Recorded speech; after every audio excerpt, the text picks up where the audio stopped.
My pleasant duty to introduce our speaker, Mrs. Mateen Ansari.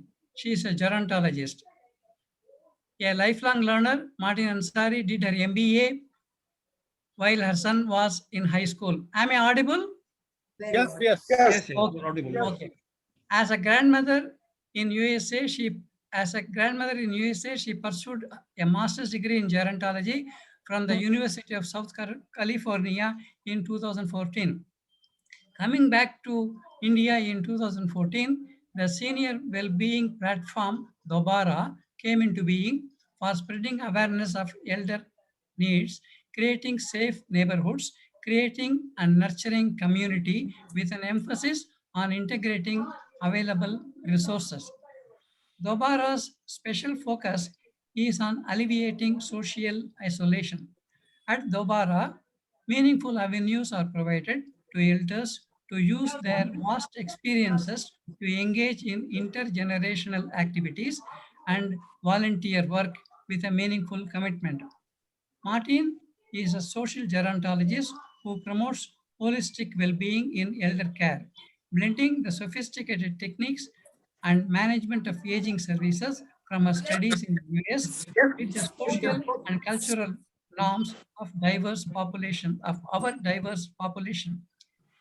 As an activity consultant for senior citizens, she organizes memorable events for the elders with a focus on safe and senior-friendly environments. With a follow-up of management on issues they faced, she is actively spreading awareness and action about highly ignored aspects of special needs of senior citizens. By coordinating care, alleviating isolation, and providing hand-holding support to older adults in India whose children live abroad, Tawara has helped alleviate the anxiety of families abroad, helping them make informed decisions as they navigate through the maze of aging issues of their beloved ones in India. Dobara specializes in evidence-based programs addressing the issues of aging like balance, falls in the elderly, arthritis, care transition management, cognitive wellness, self-management of chronic disease, and holistic well-being. Through Dobara, Mateen is spreading the message of lifelong learning. The mantra is reimagine the experience of aging.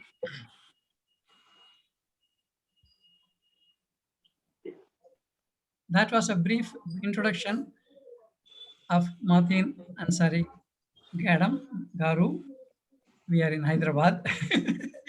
That's very natural to me to pay respects to seniors with the additional suffix Garu. Okay. Mateen Garu, most welcome. And I'm happy for your daughter, Samin, to be silently at the back of us, helping us have this technology uniting us, bringing us together. Now we are almost 37 to 40 people are there. It's a good audience. So over to you, madam. Yes, madam, you can start off. Humbled by your introduction, Dr. Vyasamurthy. Thank you very much. And I will also say, Dr. Vyasamurthy Garu, we admire you very much. Thank you. Thank you. So let's begin with a huge round of applause and a thank you to the University of the Third Age and the All India Senior Citizens Confederation. DOBARA is here to share basic facts about falls and how they can be prevented. I'm a bit diffident here that we have qualified physicians and public health specialists. I'm going to speak on very basic facts of falls, which we tend to ignore. So let's learn about what falls are. Let me just warn you that in changing my presentation to a virtual presentation, you will not see the practical applications and demos that are usually associated when you discuss falls. So, yet you will walk away with several tools and guidelines on fall prevention. which will help you plan your future course of action in preventing falls. Fall prevention is our basic aim today.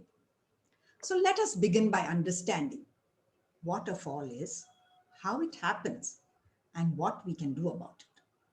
Now, a fall is defined as an unplanned event which results in a person coming to rest involuntarily, unintentionally on the ground or floor or other lower level. Fall-related injuries can be mild or they can be fatal. Falls happen among all age groups from childhood to adulthood and beyond. But today, our session focuses on fall prevention among senior citizens. As he just mentioned, older people have the highest risk of death and serious injury due to falls. And age is one of the key risk factors here. Why do you think this is so? Because as we age, we undergo physiological changes in our body, and we need to understand that and accept that. Muscles may start to sag, loss of hearing sets in, vision and eyesight need attention, and a general slowness in response time is noticed. Believe me, I'm not here to frighten you, but this is meant to prepare us to face the eventuality and to equip ourselves with knowledge and action. Because falls is the second leading cause of unintentional injury deaths worldwide after road accidents. And from the 12 million population in India, which was declared in 2020, of adults over the age of 60, the number of people who fall varies between 14 to 53%. So that is quite high. So let's get the slide there. Now, why do elders fall? What could be the reasons for falling? Now, generally, there are external reasons and there are internal reasons. Now, you can understand by external reasons, we mean your environment. And falls are mainly attributed to external reasons around the home where the seniors are. Internal reasons are unique to each individual. So environmental factors could be so many: poor lighting in homes, clutter along the pathways. You know, over time, we actually get used to our set style in so many ways. We do not notice that this is not what it should be. So that's why I'm repeating.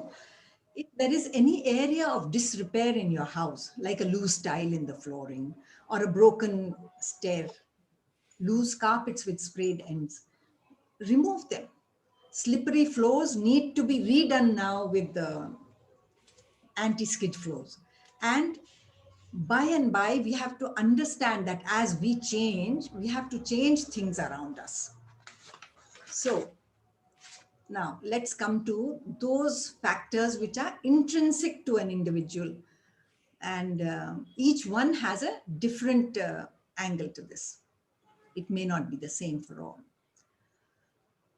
The risk of falls increases as you age. So we just discussed above the age of 60.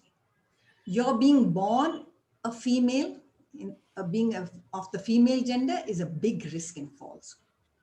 Aching and stiff joints, muscle weakness, different postural reflexes, and a previous history of falls all add up to your intrinsic or internal risk factors for falls. Also, we have the next slide, Sami. We have many more, like if people are taking many medications per day, we call it polypharmacy. Let's say you're taking more than 5 medications a day. There may be some sort of interaction there, which contributes to your confusion and falls. And then you have the presence of multiple comorbid illnesses, and the most common ones being diabetes and high blood pressure. And then whatever physical activity was in progress at the time of the fall also decides how the fall might go. As we go on to talk about falls, I would now like to describe in detail the various steps in a fall so that we can prepare ourselves and see how best we can protect and prevent our fall. We'll prevent the fall before it happens, but we'll protect ourselves while falling if we are aware of these features. Okay.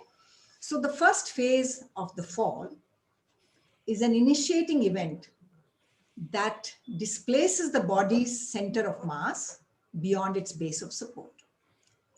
Like we lose our center of gravity, let us say, and this is the first phase of the fall. Now, the next slide for me. This phase is called the pre-landing phase because it includes everything that happens prior to the fall. That was the first phase. Initially, it could have been the combination of both exterior and interior factors. But as fall prevention training goes, this phase is supposed to be the easiest one to train and help people prevent falls to a very large extent. So in this first phase, training strategies are suggested, like staying away from a sedentary lifestyle, focus on movement and mobility. You all must have heard that sitting is the new smoking. So many senior citizens just tend to sit and they do not want to get up. This is detrimental. It can lead to falls. Strength training is important. Balance exercises on a sustained basis. I repeat, it has to be on a sustained basis with regularity to keep one's muscles strong and build muscle strength. And last but not least, using our common sense and not being too adventurous about taking risks when we are moving about. So this is the first phase of the fall. The second phase of the fall is referred to the action and reaction phase. As the name goes, it involves a failure of our internal systems, which are unique to each individual, for maintaining that upright posture before the fall. So it could mean a loss of sensory function. It could mean slow responses. It could mean muscle weakness. In the crucial seconds between the trip and the stumble and the fall, your brain and body have to do some complex calculations in order to prevent the fall. Now, we can train ourselves for this moment. How? If the displacement is detected in time and corrected in time, the fall can be avoided. Teaching how to recover from a stumble without sustaining a fall is something that professionals teach in the falls and balance training sessions. So this is something that can be taught and we have to learn that. Now, coming to the third phase of the fall, it is an impact of the body on the surface on which you have fallen. Generally, it is the floor or the ground. The harder it is, the more the impact. And the magnitude and direction of the forces when you fall decide the extent of injury, the susceptibility of tissues and organs to damage. In this landing stage, how you land determines whether or not you will be injured from a fall. Now, it's a very common saying that a cat always lands feet first. So here also we recommend, if you can concentrate on landing feet first, the impact is on a smaller area. Bend your knees slightly. It reduces your impact almost 36-fold. And protecting our head and falling on a side once your feet touch the ground is very important. It may sound very silly, but it is important. We essentially have to arm ourselves with the right skills and knowledge so that we can lessen the impact of the fall. Prevent, prepare, and prevail is what I suggest. The training here is focused on how to protect your head, neck, and other bones, which might be susceptible to fractures. And actually, if you ask me, there is a right way to fall. Silly as it sounds, if we are going to fall, we might as well do it par excellence, right? So let's get that track on. A fourth phase, which is not a part of the fall, but concerns the medical, psychological, and the healthcare consequences of the fall if injuries arise. These consequences affect the degree of damage and disability resulting from the fall. Approaches to preventing falls and their consequences should focus on all these factors related to each of the phases I just mentioned. Now, what happens after the fall? How does one react? What is one expected to do? Falls that don't cause an immediate injury can also end up badly if one does not know how to react. Already you're in shock. And once a senior is in shock, they are unable to get up after the fall. There's someone with a mic unmuted. Please mute all your mics. So once you're already in shock because of the fall, you may not be able to get up. And injury, stiff joints, weak muscles, all of this contribute to that. But the first thing you need to do after a fall is to understand your own body and feel where you're hurting. Do not panic. Take a few minutes, check your body for pain or injuries. And if you feel you're not hurt and you can move slowly, roll over. First, lie still for a few minutes, roll over like a four-legged animal, get onto your knees, and then slowly crawl to a sturdy chair, preferably with arms, and lift yourself up onto a sturdy chair. So placing your hands and on the chair, you slide yourself forward and voila, you're sitting.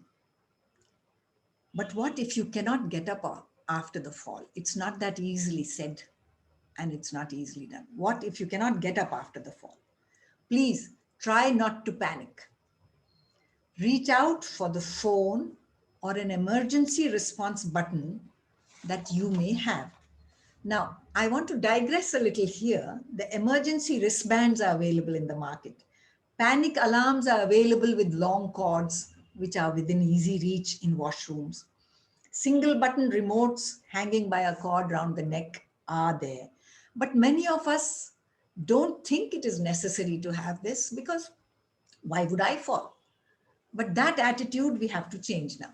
And these gadgets cost something between 1,000 to 5,000 and they are affordable. So now try and slide towards an opening if you're not able to get up. Roll over or slide towards an opening. Make your voice heard, make a noise and keep yourself as comfortable and as warm as possible. Do not move away from damp areas. What you can do to be prepared in case you fall is get into the habit of having either your cell phone on you or one of those emergency devices that I just explained. So the next slide, Sameer. In times of good health, it sounds very, very silly, but we must practice getting up from the floor as though you've had a fall in times of good health. That's why all these, we are recommending the various courses, etc., for you to be prepared, your body to be tuned to doing what you have to do in times of emergency. So practicing advance helps us to be prepared for eventualities. There's a fall recovery training for seniors, which focuses on improving strength and learning. And these techniques help you stand safely after a fall. Now, what happens after the fall? After the fall, being proactive about getting the right kind of medical assessment after a fall is very essential. A fall could be a sign of a new disease. It could be a pointer to, let us say, a urinary tract infection or maybe simple dehydration, but we need to be aware of this. And how does that happen? Or busy doctors may not be thorough unless the caregivers, along with the senior citizen, are proactive about asking questions.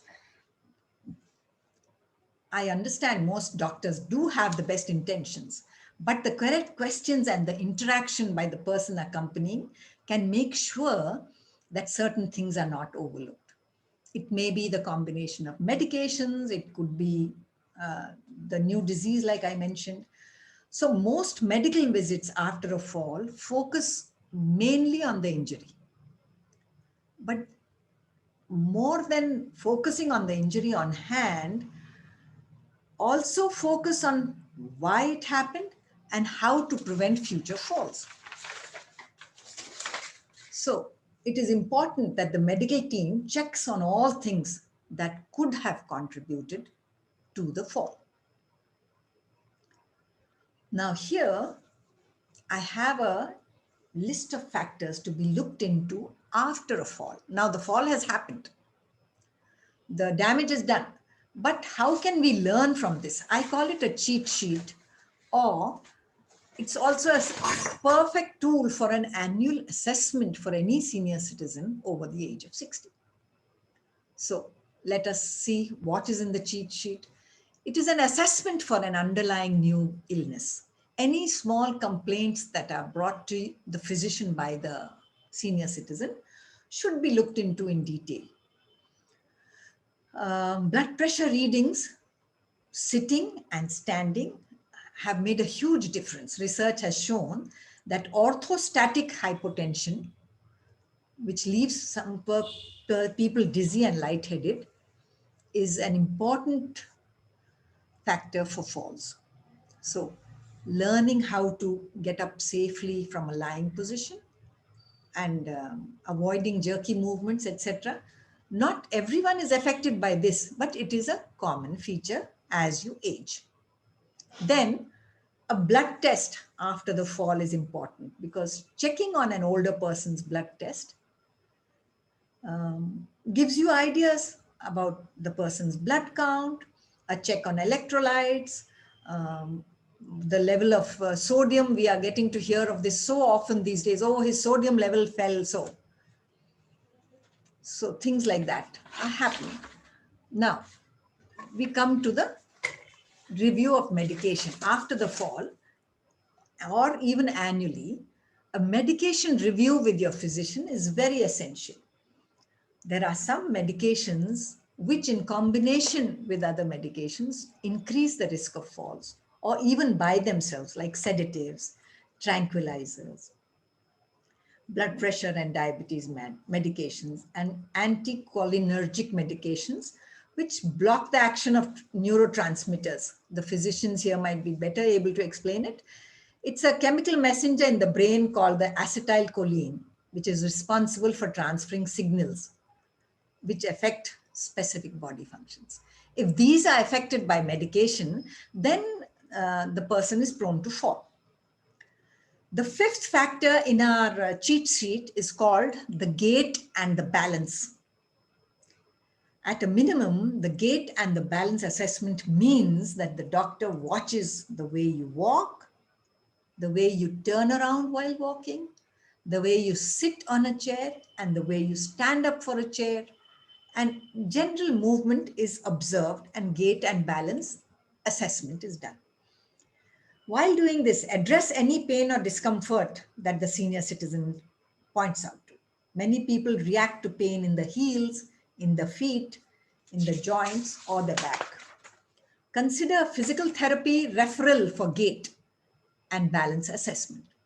This is not common in India, but here I want to say that now with our population going silver, this will be very essential. Physical therapists will recommend suitable strengthening exercises, and they also help fit the older person with an assisted device. You cannot go and buy your walker or your wheelchair on your own. It needs to be fitted to your size by a trained physiotherapist. The sixth one is getting to know your vitamin D levels. Vitamin D deficiency contributes to fragile bones. So keeping a balance here, calcium and vitamin D together help reduce falls in older adults. There's an evaluation for underlying heart conditions and neurological disorders. Now, when I say neurological disorders, around the age of 60 to 70, this happens very often. A slight Parkinson type of symptom setting, or various little neurological factors set in. In fact, in my family itself, I'm going through a major issue with a neurological disorder. And it's very easy to fall once your connectivity is missed out. So all this has to be checked. Lastly, let's group together all the common things which we really know are happening, but we are not noticing it. Vision tests, podiatry, or the safe care for foot care. This is again not common here in our country. I have approached so many clinics for a podiatrist, but they are not really available. These people care for your foot pain. They make sure your nails are cut properly. Everything about the foot is functional because your whole body weight is on your foot. Lastly, a home safety evaluation. Here again, it's a lot of common sense, I agree. But like I said earlier, when you're so used to your lifestyle, you are not noticing things which a home safety evaluator might look at. It's a different angle, it's a different approach.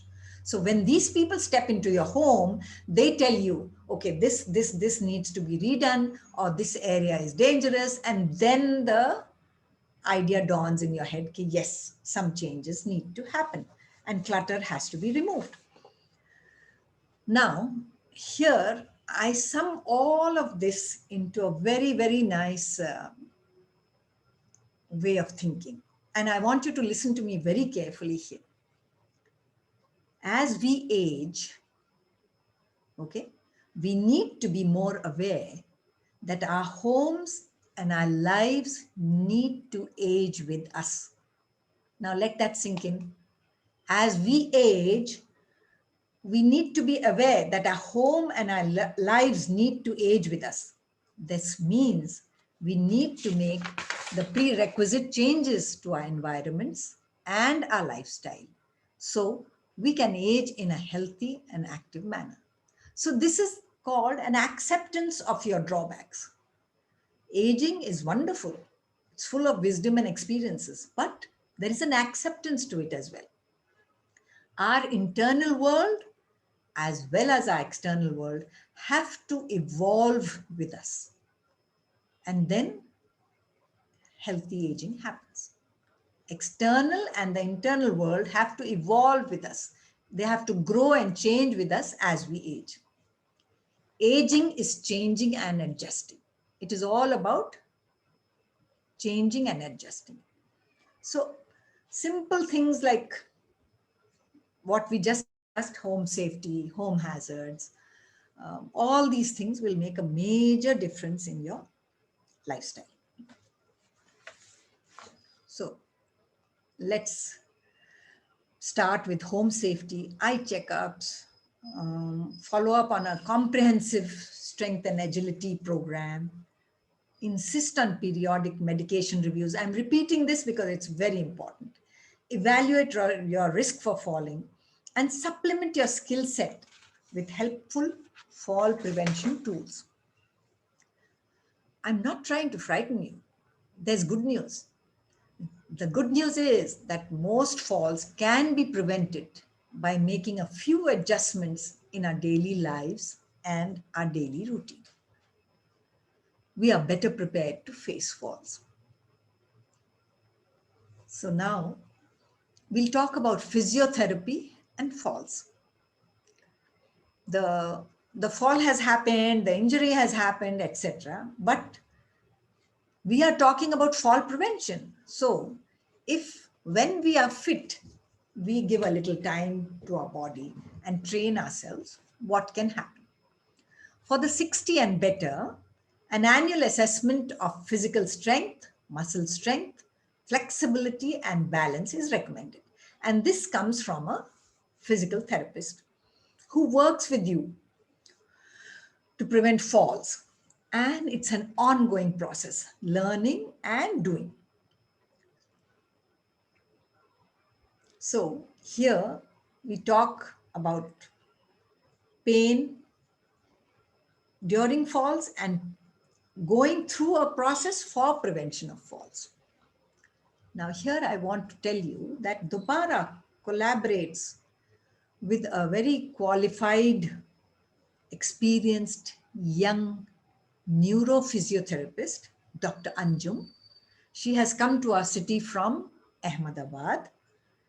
She's happy to help address all your fall related queries and provide a comprehensive assessment of fall risk by various evidence-based scales like the Wisconsin Gait Scale and the Berg Balance Scale and such methods, the tug test, the gait test, and such things. DOBARA is happy to offer these services for seniors. Geriatric assessments, home safety evaluations, strength building workshops, and matter of balance workshops, and more. See, we have always been such a young country, even now, but with the growth in population, now we have to change our thinking, and seniors have to adapt themselves and realize that we have to take special care of ourselves through our exercise programs, through our preventive care, and only you are responsible for yourself. So as we age, if we go through these tests, then DOBARA is there to handhold you and give you a lot of support. Wherever you are in the world or wherever you are, info@dobara.org. This is our email address, which is always available. We will get back to you on your queries regarding falls, regarding aging, regarding the whole platform of senior well-being. Once again, I thank Dr. R.K. Garg, Dr. Vyasa Murthy, and U3A and ACECON for giving me this opportunity to present this small discussion on falls to you. It's all about prevention. Thank you very much.